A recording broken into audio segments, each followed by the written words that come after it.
Bonjour, alors aujourd'hui vidéo un peu particulière puisque bon d'habitude je vous propose des bons plans et tout, mais ça fait quelques bons plans déjà que je vous ai montré des trucs que j'ai trouvé dans des lieux où vous ne pourrez pas trouver les mêmes objets que moi. Et je trouve ça un peu frustrant, hein. Donc du coup là en plus je n'ai trouvé que des trucs intéressants à Emmaüs. Et je vais pas vous proposer ça en bon plan, donc ce que je vous propose tout simplement c'est de découvrir les trouvailles que j'ai fait dans l'Emmaüs de ma région, et ça sera beaucoup plus simple pour moi pour vous en parler, et ça sera moins frustrant. Comme vous le voyez, j'ai trouvé des maquettes. Alors ça s'est pas fait d'un coup d'un seul, hein, c'est sur plusieurs semaines. J'ai trouvé un jouet que je trouve intéressant, c'est quand même la Batmobile de la version animée de Batman. Il manque, j'allais dire, son cockpit, mais on verra ça tout à l'heure. J'ai un beau bateau LR, j'ai une Porsche, j'ai Air Force One, et tout ça, ça m'a coûté que quelques euros, donc voyons un petit peu tout cela de plus près. Alors, parmi les choses que j'ai trouvées à Emmaüs, et c'était une surprise pour moi, voici la Batmobile de la série animée des années 90, tout début des années 90. Je pense que je l'ai, mais j'étais pas sûr. Et franchement, au prix que je l'ai payé, j'allais pas hésiter pour la prendre. Il manque très clairement l'habitacle ici, je sais pas si on peut dire verrière ou quoi. Il manque une pièce. Donc une pièce ici, mais ça reste quand même un bel objet. Je sais que moi je la trouvais très souvent en vide-grenier dans les années 90 justement. Par contre il semblerait que presque 30 ans plus tard ce soit un peu plus difficile à trouver, quoique je crois que le jouet date de 93, un truc comme ça. Mais donc le truc c'est que je me suis dit de toute façon que je l'ai déjà, ou que ça puisse intéresser quelqu'un d'autre, je l'ai pris. Voilà, j'ai pas hésité. Donc vous voyez qu'en plus ça n'a pas tenu. Alors je sais pas comment ça se déclenche ça, mais vous avez donc ces éléments là qui, j'imagine, permettent de mettre à mal des poursuivants ou des personnes poursuivies par Batman. Ici, un petit peu comme dans Ben-Hur. C'est sur toutes les roues, je crois, non, peut-être que celles de devant. Elle n'est pas forcément super état, mais on sent que c'est un beau jouet qui est bien pensé, parce il a l'air d'être quand même très très solide. Je sais pas s'il y a des fonctions, alors je fais ça de mémoire, mais je crois qu'il y avait, voilà, il y a peut-être des trucs qui s'activaient ici, mais je suis pas sûr. Et on va en profiter donc DC Comics 93. Voilà, merveilleux, voilà. Et c'était donc les jouets Kenner, division de Tonka, quand ils existaient encore. Et là, par contre, ça je m'en rappelle, normalement on appuie là, voilà, et c'est pas très très propre à l'intérieur. Et là donc, vous avez ce machin-là qui permet de tenir Batman. Et avec ce petit élément-là, c'est pas une moto ni rien, c'est un engin volant. Et ça permettait de bien jouer, je dirais. Voilà. Et donc ces éléments-là se remettent ici. Et ma foi, c'est pas mal du tout. C'est pas mal du tout. Donc voilà, une jolie Batmobile qui va rejoindre mes jouets Batman. Et quand j'aurai enfin tous mes objets, toutes mes collections autour de moi, je pourrai vérifier si je l'ai ou non, et si je l'ai déjà, et ben ma foi, ça rejoindra peut-être la collection de quelqu'un d'autre. Alors au dernier bon plan, je vous avais présenté déjà une maquette de voiture Revell ou 1.24, et c'était une Ferrari, et il manquait des pièces. Et ben donc figurez-vous que je suis retourné, puisque j'en avais la possibilité, à Emmaüs, et je suis retombé sur une maquette, cette fois-ci non pas à 2 mais à 1 euro, de cette Porsche 911 Carrera Cabrio. J'imagine que c'est cabriolet. Donc c'est une maquette qui est pas forcément récente, je crois qu'elle date de 99. Et j'étais ravi de la trouver à 1 euro, mais surtout j'étais encore plus ravi de constater en revenant chez moi que, a priori, à part la planche de décalco, il manque rien. Donc voilà, ce que je vous propose, c'est de montrer un petit peu la boîte, voir à l'intérieur, constater ensemble ce qu'il en est. Donc pour la boîte, alors ça c'est les détails de la maquette à l'intérieur. Strictement rien derrière.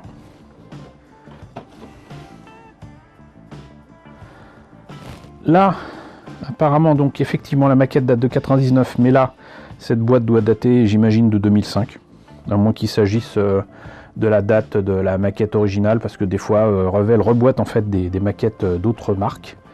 Mais là, je ne vois strictement rien, donc il est temps d'ouvrir et de voir ce qu'il en est. Donc, cette maquette de la Porsche, qui est effectivement notée ici 99. Donc, c'est marrant d'avoir des notices comme ça de plus de 20 ans, ça me semblait plus récent que ça. Pas énormément de pièces en fait au final. 1, 2, 3, 4, 5 grappes et les 4 pneus.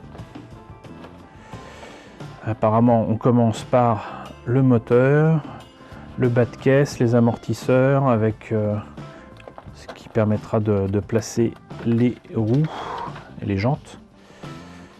On finit le bas de caisse, on fait les sièges. Ici, le tableau de bord qui m'a d'ailleurs permis de constater qu'il y avait effectivement une planche de décalco qui n'est pas du tout indiquée avec les pièces en présence. Le reste de l'intérieur de la voiture, y compris l'intérieur des portières, le frein à main, etc. Ici, on commence à placer les éléments comme les pare-brises, les pare-chocs. Alors là, on a donc la carrosserie et j'imagine des pièces transparentes qui correspondent aux phares, les jantes et les pneus. On met tout ça, on rajoute donc le pare-choc avant et les rétroviseurs, quelques éléments à l'arrière dont les feux arrière et je sais pas trop ce que c'est, la grille du... Je crois que c'est le moteur, il est à l'arrière pour ces voitures là et que devant c'est un coffre. Et voilà.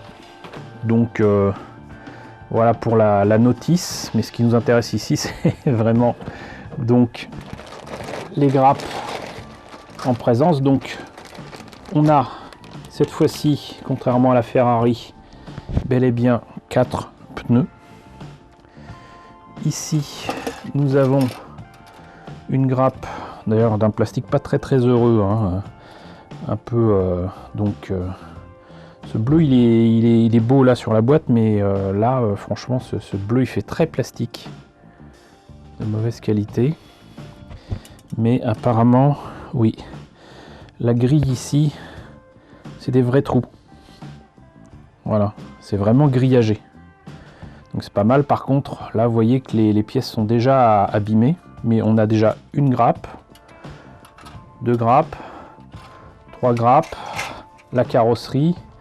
Donc on va dire 4 et 5 avec les pièces transparentes. Je pense qu'on est arrivé au bout des grappes qu'on devait vérifier pour savoir que la maquette est complète. Et donc pour 1 €, voilà, on a la maquette de cette Porsche qui est franchement, moi je trouve pas terrible. Pas terrible. Mais vous le devinez, je ne l'ai pas pris pour en faire une Porsche. Et même si effectivement c'est un peu dommage que les pièces du moteur ici soient d'une seule pièce avec le bas de caisse, que ce soit ces éléments là,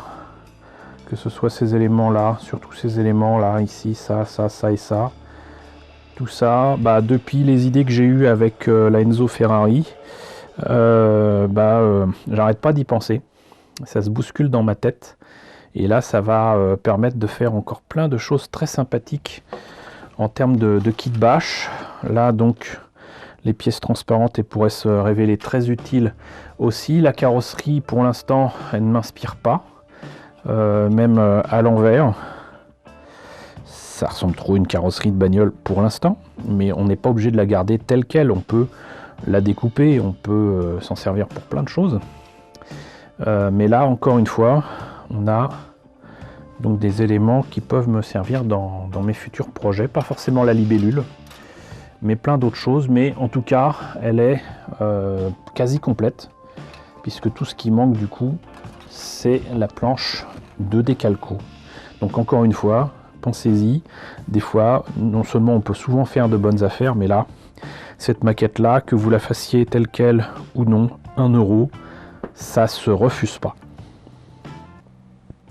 Alors ici un kit apparemment proposé en France par Joubi Jouet, qui est en fait un kit Kitech très clairement chinois, au 1/300e de Air Force One. Voilà, donc l'avion dans lequel est supposé se réfugier ou voyager le président des États-Unis et qu'on voit dans de nombreux films catastrophes, notamment. Je l'ai pris, vous le voyez, hein, pas de secret ici, c'est que c'est marqué. Je l'ai pris parce qu'il était à 1 euro. Est-ce qu'on peut enlever l'étiquette? Peut-être, je sais pas. Mais je l'ai pris à 1 euro parce que je me suis dit, on sait jamais. Voilà. En plus, j'ai pas ce genre de choses. Et puis bon, ça m'a permis d'apprendre qu'il y en avait d'autres modèles qui proposaient, à supposer que ce soit vraiment le cas, avec notamment celui-là qui peut être intéressant pour moi, mais bon, 1 euro, voilà, il n'y avait pas à hésiter, pas grand-chose à présenter autour de la boîte, donc voyons à l'intérieur ce que ça donne. Alors, un document français pour permettre la vente chez nous. Une notice qui par contre était toute chiffonnée quand j'ai ouvert la maquette, à un tel point que j'en ai même arraché un morceau, mais vous voyez que le montage m'a l'air quand même diablement rapide et simple.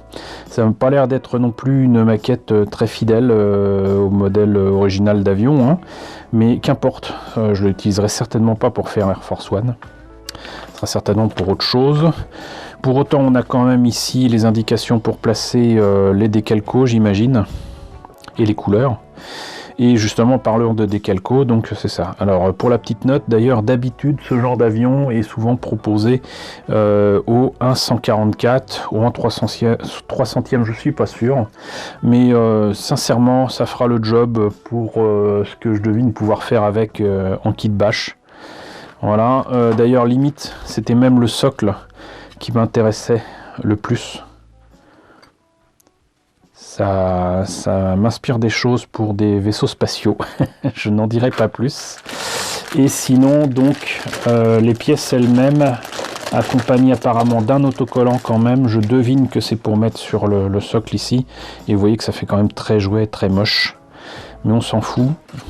Là, on a donc des détails assez succincts. Les moteurs, les ailes et le fuselage lui-même ici de l'avion. On voit que les détails sont quand même assez grossiers, mais pour tout vous dire, en fait, je pense que je vais certainement l'utiliser pour faire des choses autour de mes projets de kit bash Orgus.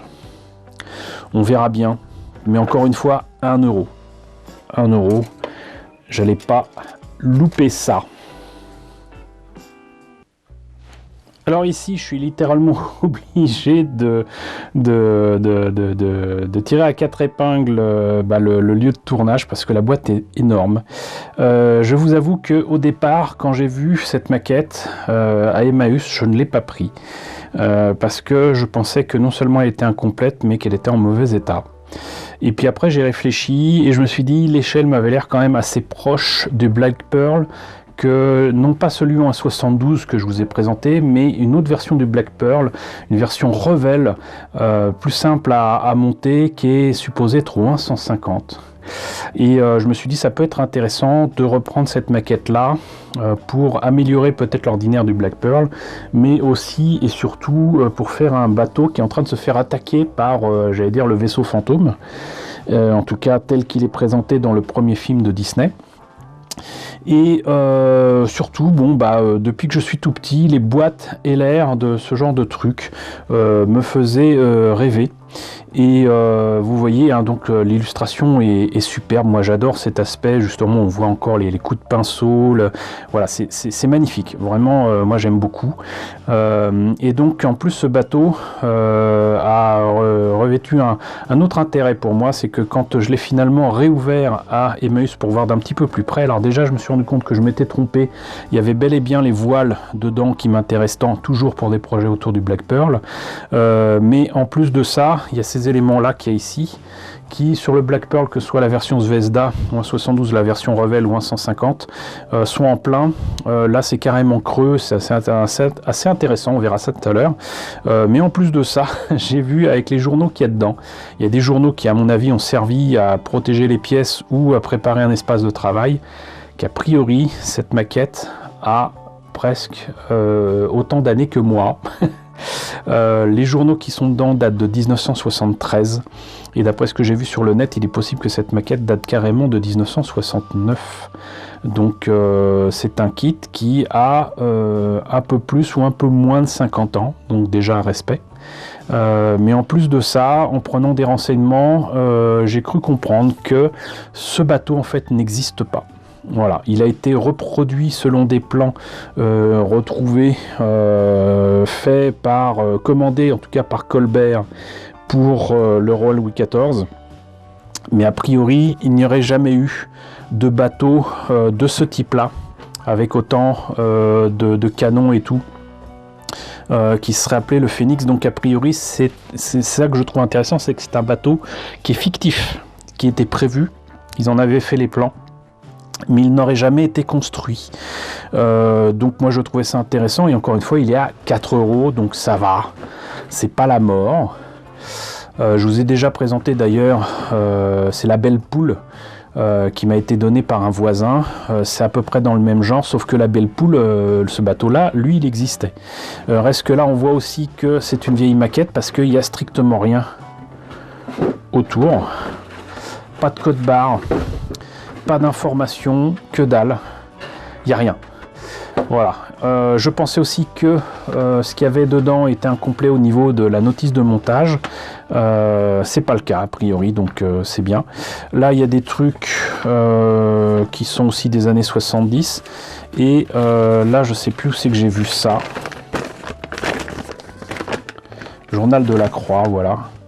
Jeudi 5 avril 1973. Voilà, ça fait tout bizarre quoi, vous voyez, d'avoir ça. Du coup j'ose même pas les jeter parce que c'est un petit morceau d'histoire quelque part. Mais on va commencer peut-être par la notice. Donc pas de présentation des pièces. Faut commencer apparemment par la coque, qui a toujours été un gros problème avec les maquettes LR, les maquettes de bateaux ici. Ensuite, c'est genre, on faut faire tout ça, alors vous avez la liste et tout, patati patata. Sincèrement, avec ces notices-là, c'était un peu l'horreur, pour ce que je me rappelle, et des quelques maquettes LR que j'ai fait. Mais il y avait quand même tous les détails qu'il faut pour les différents ponts. Voilà. L'arrière aussi, qui m'avait l'air quand même d'être un brin compliqué, donc il y a ces trucs-là, là. J'arrive pas à lire ce que c'est, 142... 142, collé 142 sur 145, l'ensemble, ils disent pas ce que c'est. Mais bon, donc ça, c'est pour l'arrière, la dunette, je crois qu'on dit. Sinon, la proue, montage du château, il est écrit là. Voilà, et historique, donc vous ferez un petite pause sur l'image si vous voulez lire ce qu'il y a écrit là, si vous arrivez à le lire. Mais moi, ce que j'ai vu sur le net n'est pas indiqué là. Mais donc, il situerait la création du bateau entre 1675 et 1700. Donc voilà. Et les plans de ce vaisseau reproduit sur l'Atlas dit de Colbert seraient dus au maître charpentier Coulon. C'est vers 1664 que l'on peut situer la réalisation de ces plans. Voilà. Donc ça peut correspondre un petit peu à ce qu'on voit dans Pirates des Caraïbes, même si je soupçonne que dans Pirates des Caraïbes ça se passe un peu après quand même. Donc après, c'est là que ça se complique. Faut s'attaquer au mât et mettre visiblement ce qu'il faut pour le grand mât, le mât de misaine, le mât d'artimon, mât de beaupre, le gréement. Et pour ça, ce qui avait de formidable par contre, c'est qu'il y avait un outil qui était livré avec, voilà, en plastique, donc qui permettait de faire ce qu'il y avait à faire. Donc étape 7, étape 8. Après l'étape 8, là c'est donc les voiles qui sont en plastique. Voilà.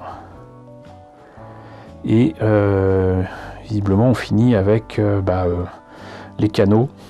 Alors c'est pas des canaux de sauvetage, c'est des canaux pour aller par exemple à terre. Le bateau, s'il n'avait pas de port ou de quai, il fallait bien qu'ils arrivent à aller sur terre. Donc il y avait des canaux. Voilà. Et là on a les ancres et décoration Phoenix. Et voilà donc l'outil qui permettait de faire les haubans. Donc une des raisons pour laquelle je l'ai pris, c'était aussi ça, hein. C'était d'avoir les voiles en plastoc là, pour jouer un petit peu les feignants et ne pas avoir à faire en papier avec de la colle à bois ou quoi, les voiles dont j'ai besoin, mais je pense que je finirai par le faire. Mais voilà. Ensuite, vous voyez dans quel état il est, donc très clairement, il n'est pas neuf. Il n'est pas neuf, et puisque je vous parlais de cet outil, autant le sortir maintenant. Vous voyez, donc c'était ça. Et ça permettait, a priori, je pense que la personne qui avait commencé n'a jamais terminé, certainement à cause de ça, puisque du coup, ils avaient commencé à faire le haubans, mais si je me trompe pas, il en manque au moins 4.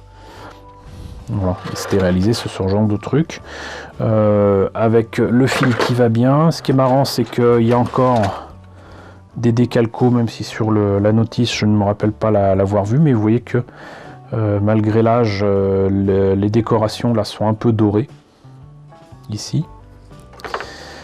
Donc là on a la coque et donc le pont supérieur. On voit qu'il est plein de poussière, donc je pense qu'il a traîné sur un plan de travail pendant bien longtemps. On voit aussi qu'il y a trop de colle qui a été mis pour les pièces, même si je ne doute pas que ça a été fait avec amour. Mais voilà, et même la peinture, je sais pas si ça se voit ici. Moi je le vois, mais vous verrez peut-être pas, mais là on voit carrément des coulures, quoi. Mais encore une fois, c'est pas grave. C'est pas grave parce que s'il se fait attaquer par le Black Pearl, je m'en fous.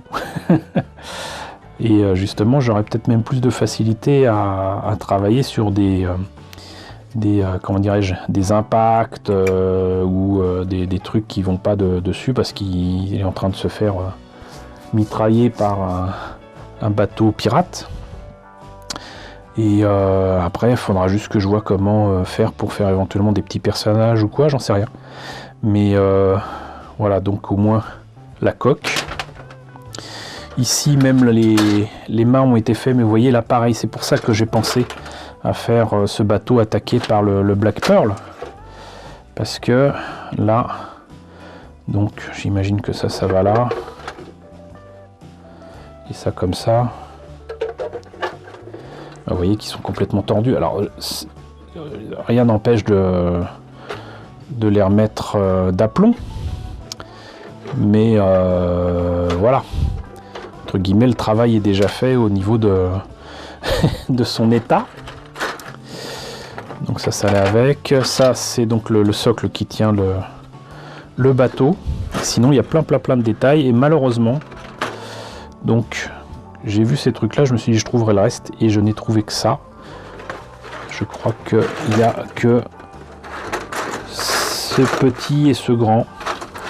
Et c'est dommage parce que là franchement ça, vous voyez, ça rien que ces éléments là, ça m'aurait été très utile. Voilà, donc il y a quand même des trucs qui sont restés sur leur grappe.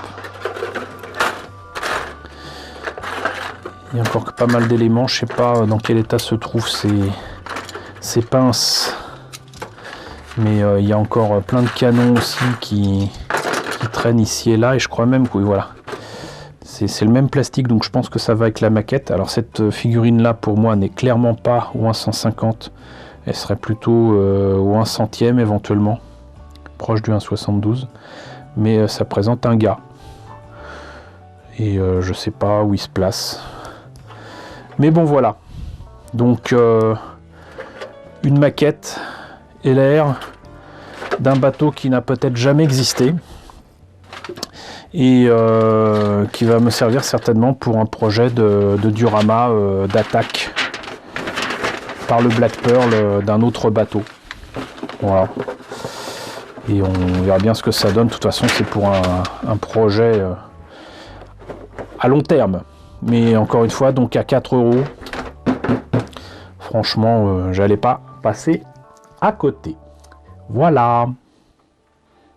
Alors voilà, je vous ai présenté tout cela, j'espère, le mieux possible. Moi, je suis bien content de les avoir trouvés. Tout cela trouvera utilité en tout cas pour les maquettes. Pour le jouet, on verra si je l'avais déjà ou non. Si je l'avais pas, je vais le garder. Si je l'ai déjà, je sais qu'il y a quelques amis qui seront ravis de mettre la main dessus. Donc écoutez, j'espère que ce genre de présentation, ce genre d'unboxing vous intéresse. N'hésitez pas à me dire ce que vous pensez de tout ça dans la section commentaires. N'hésitez pas à liker, n'hésitez pas à partager, n'hésitez pas à vous abonner si ce n'est pas déjà le cas. Coucou aux nombreux abonnés qui nous ont rejoints ces derniers temps, bienvenue ici. Coucou aux grands anciens qui me suivent depuis bientôt 5 ans. Merci à tous de votre fidélité, merci à tous de votre soutien sur Tipeee et sur Paypal. Surtout, prenez soin de vous. Je vous laisse avec la liste des contributeurs de la chaîne et je vous dis donc à très bientôt, j'espère, pour de nouvelles trouvailles.